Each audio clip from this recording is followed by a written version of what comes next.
Pretty much, I was out at Kingman Island conducting surveys. There's a long-going survey data set there for more than a decade. So I was out there just after sunrise, had started my surveys. I finished up Heritage and I walked over to Kingman. And there's a nice little one, when the trail splits off towards the mid part of Kingman South, you can go down this little trail and get a great look into the River Terrace Marsh. And I noticed there were some great egrets stalking around, so these very big white egrets.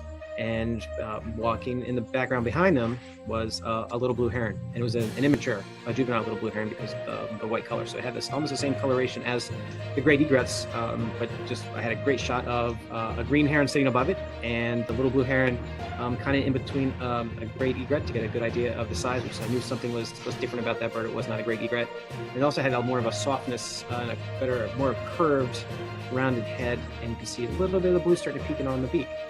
Instead of having that stark yellow, the bright yellow of a great egret. So then I knew something was different, and I could see it walking along the side by the marsh, and I also got a good look at his legs, and it did not have the yellow and black that you find on a snow egret. And so I immediately knew that we had a little immature little blue heron stalking in the marsh, which is not something we get very often in DC. Get maybe one or two every year.